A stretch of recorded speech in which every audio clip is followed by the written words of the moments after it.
read that again. He says, you indeed did take thought, but lacked opportunity. But then he uses the word, well, let me read it. Let me read verse 10 in its entirety. But I rejoice in the Lord greatly, and now at length well, I had it on my screen, but I want to read it out in the hard copy. But I rejoice in the Lord greatly, because now at length you have caused your thinking for me to blossom anew. Blossom anew. Take note. For which matter you had indeed taken thought, but lacked the opportunity.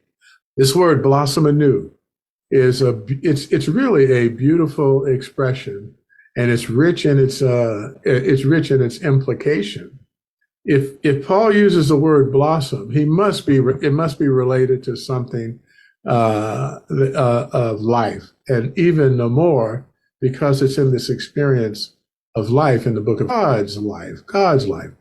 If you just take the human picture there of a blossom on a plant, it requires it to go under. It requires that plant to undergo a time, undergo a period, not spirit, period of time of withering and dormancy. Through this, while he was in the Philippian jail, the thought of him but he knew that this was a golden opportunity, not to complain, to blame God. But in this suffering of the lack of supply, whether it be food, clothing, or whatever, he took that as an opportunity to experience and enjoy the Lord. That's why in Acts 16 it says they were in jail and they were singing. This lack of material things, whether it be money or clothing or food or whatever, is not the bottom line.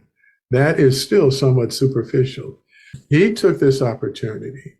He took this opportunity to help the Philippian believers in this matter of their fellowship with the gospel, to grow. Actually, it was to grow in the divine life.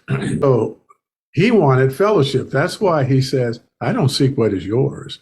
That's in verse, is that verse 16? Let me pull it up here. In verse 17, not that I seek the gift, but I seek the fruit which increases to your account. That was his main concern. Now, the precedent for him to consider this way and consider this matter of an account, that we have opened an account with the apostle, we send him something, the apostle sends something back to us, typified by the Philippian believers. Philippian believers send him material things. He sends them back glorious things that is altogether enveloped in and with the divine life. So there's a mutual flowing here. What they did caused their thinking, it caused the realization in Paul that their thinking had blossomed anew about him. They didn't forget him. And just that one thought was a ministry of life to Paul. Therefore, Paul says, I'm praying for you, and I'm sending the spiritual supply.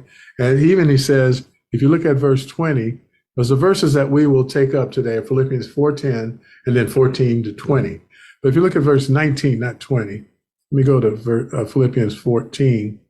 If you look at verse 19, he says, verse 19, and my God will fill your every need according to his riches in glory in Christ Jesus. Quite interesting that here is a person, and we'll get to Matthew 6, where the precedent is for Paul to talk about the matter of opening or having an account with the Lord's apostle. But here he says, my God. Now you have to remember, Paul's a Jew. The Philippians are Gentiles. Those in Macedonia are Gentiles.